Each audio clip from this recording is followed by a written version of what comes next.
I had to get comfortable for this question because this is the one that I get really emotional and really passionate about. I'm touching on the subject of the broad idea of what is ECE and how is it valued and how can we provide a deeper understanding for what it is that we do. As an ECE, an early childhood educator, we are looking at the child between the ages of 0 to 5. And between those ages of 0 to 5, there is such a small window, but it's such a deep and impactful little area that we have to mold and shape our future generations. And here in New Brunswick, we have a phenomenal curriculum that we follow. I have to brag on Pam just for a moment for taking part in that. And in our curriculum, in one of our support documents, there is a line that talks about ECE not as a school readiness. It's not that we are getting children ready for school and the more important things of life, but it's that this 0 to 5, we are provided the opportunity to prepare these children to have a readiness to learn, to want to learn about absolutely anything that the mind could imagine. So for me to talk about how valuable the ECE stream is, I mean, I get very choked up. Play is the most important work of a child. The most important part of our life in 0 to 5 is to play. And so during this pandemic of all these new challenges and all these new ways of doing things, it does hinder our ability to just naturally let that child become who they're meant to be. And there are so many differences in every child. Speaking from a mom of 5, you know, you want to make sure each child is getting exactly what they need, and they're not just that their needs are being met, but that they're able to exceed and go above in life and want to learn things and be a part of this world that we're living in. And because of all this diversity, I really find ECE, it's getting better. We're more valued. I feel more seen by the government as of late, especially here in New Brunswick. But we're not just a babysitting service getting them ready for school, the important work. It's that we are doing the important work with them, and we need help and we need support with that, whether it's financial, whether it's having more staff on board so that each one of those unique individual children can be supported and encouraged in whatever it is that they need.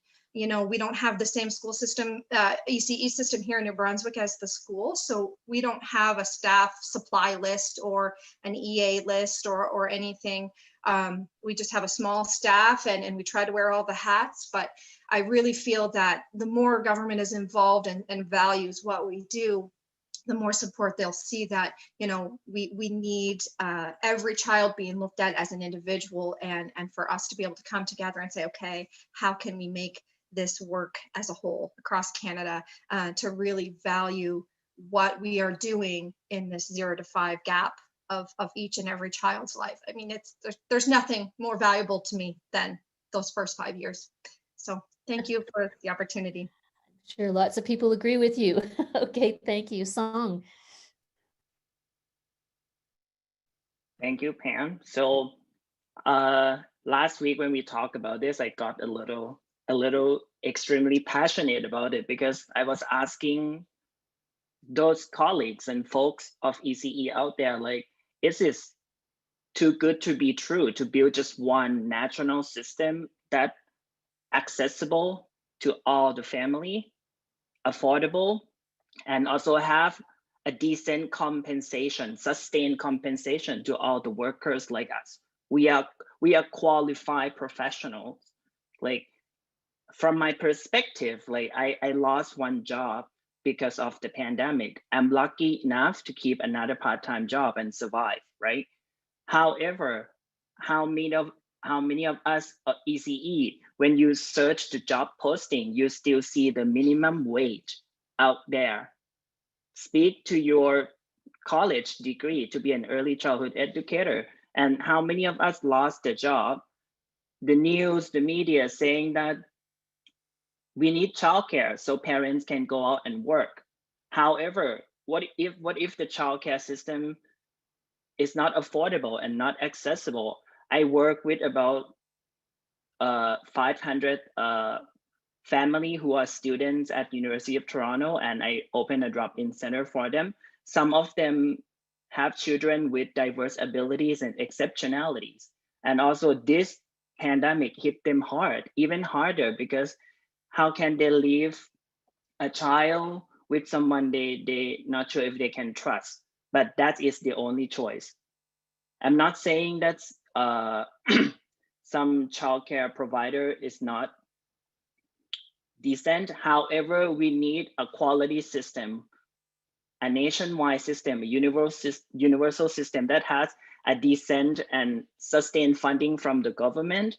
And we need the collaboration from provincial, territorial, degree to realize that ECEs are the first people you go to, and you put the money to them, and because they are already in the system, even work for underwage and not enough compensation. We here because we're passionate. We here because we want to work with the children, right?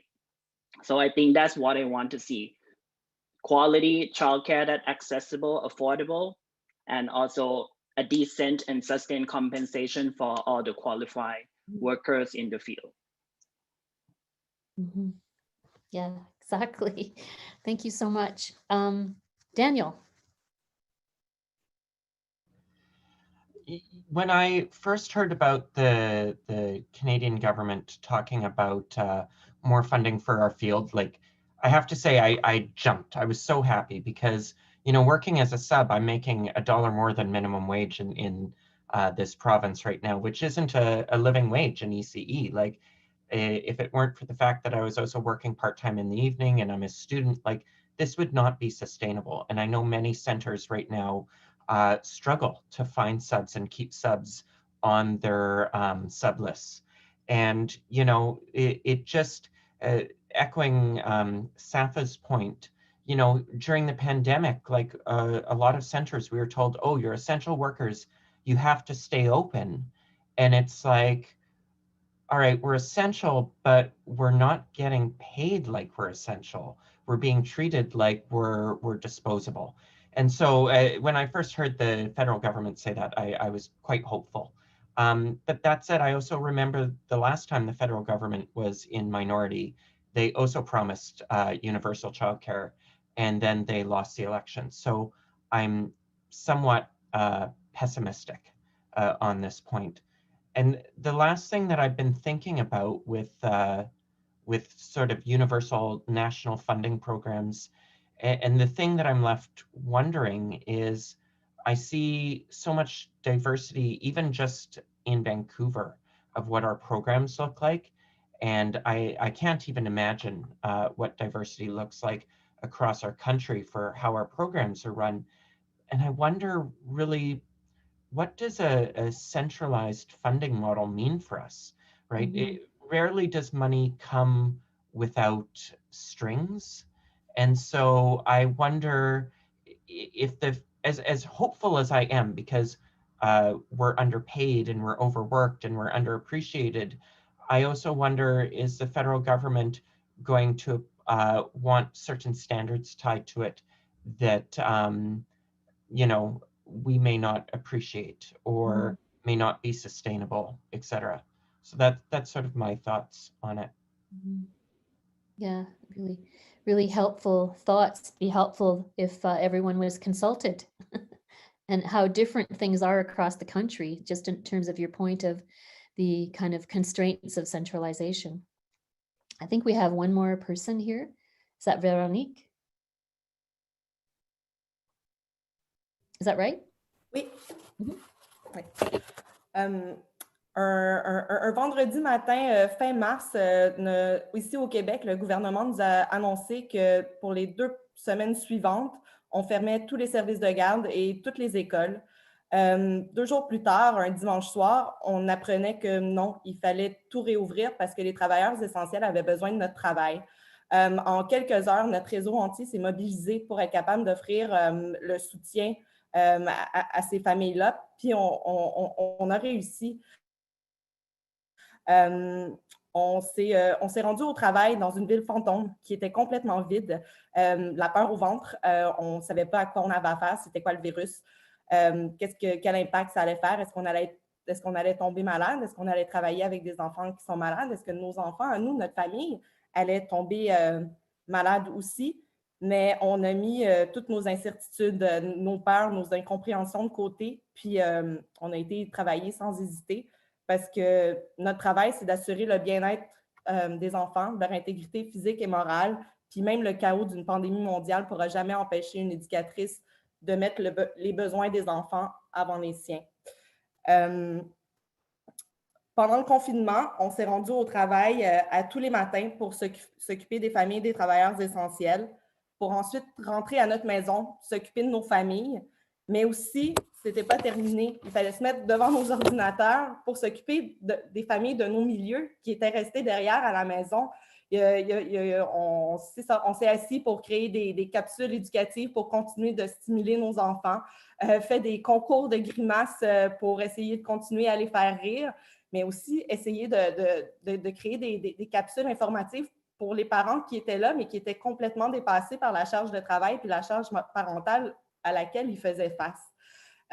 On le fait sans lésiner sur les efforts pour faire sentir à chacun des enfants qu'ils étaient importants, qu'ils avaient leur place à eux, puis qu'il y avait des gens autour d'eux pour les protéger et prendre soin d'eux. Être éducatrice, c'est se lever à l'aurore à tous les matins pour aller accueillir des petits êtres, tout plein de questions, de rires, de questionnements, de découvertes et de défis. C'est d'être toujours présente puis à l'affût des moindres petits signes pour essayer de déceler de quoi ils ont besoin, puis comment on peut faire pour les aider à y arriver. C'est préparer des activités à la maison le soir parce qu'on n'a pas le temps durant la journée parce qu'on manque de temps. C'est souvent même pas avoir de pause parce que les subventions qui concernent les ratios limitent le personnel au strict minimum. Puis le strict minimum, quand tu as des dizaines d'enfants avec des besoins, c'est pas assez. Être éducatrice, ça va toujours être de mettre la priorité des enfants au-dessus des nôtres.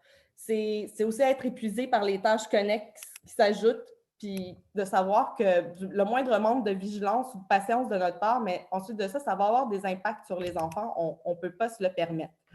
Mais on a continué à faire notre travail quand même si le contexte de pandémie nous demandait de plus en plus de vigilance et de plus en plus de travail. Pendant le déconfinement progressif, ensuite, on a dû s'adapter à la charge de désinfection. On a dû prendre en considération les bulles sociales, le manque de personnel, tout en continuant notre mandat pédagogique de continuer à faire de la planification et du soutien aux enfants puis au développement de leurs habiletés, de leurs capacités. On le fait en espérant que le gouvernement se rende compte de l'importance de notre métier dans l'équilibre, dans le maintien de l'équilibre de notre société. En espérant qu'il y ait une reconnaissance de notre labeur et de l'impact de notre travail. Quand nos milieux ont commencé à crier à l'aide parce que le personnel était à bout de souffle et qu'on n'en avait plus assez, quand on a essayé d'expliquer qu'on n'arrivait plus à conjuguer le surplus de tâches liées à la crise sanitaire et l'offre de services de garde de qualité, qui est notre mandat premier, on espérait avoir de l'aide, mais on s'est fait dire de mettre de côté notre volet éducatif de qualité et on s'est fait dire de désinfecter plutôt que de planifier des activités qui allaient subvenir aux besoins de nos enfants. Plutôt que de prendre des mesures pour contrer le manque de personnel, comme l'amélioration des conditions de travail, notre ministère a décidé de diminuer le ratio d'éducatrices qualifiées présents en service de garde. Quand notre manque de personnel nous empêchait de préserver les bulles qu'on créait au sein de notre milieu, on s'est fait dire, ben faites-le quand vous le pouvez, faites le mieux que vous pouvez. Quand j'entends que les services de garde sont une partie fondamentale de la relance économique et que je vois les milieux qui sont en train de dépérir et les éducatrices qui sont en train de tomber sous les charges de travail et le sous-financement, je suis découragée. Nos enfants ont besoin de nous plus que jamais et les répercussions se font sentir de plus en plus. Notre réseau est saturé, puis on n'arrive plus à conjuguer les exigences. Les services de garde de qualité sont essentiels au développement des enfants, mais aussi à celui de notre société. On est rendu à un point critique et on a besoin de prendre les moyens pour aider les enfants, pour aider les éducatrices, puis pour aider notre société. Il faut mettre l'emphase sur des services de qualité offerts aux enfants parce que ce que nous leur offrons aujourd'hui, mais ça va dresser la table pour notre société de demain.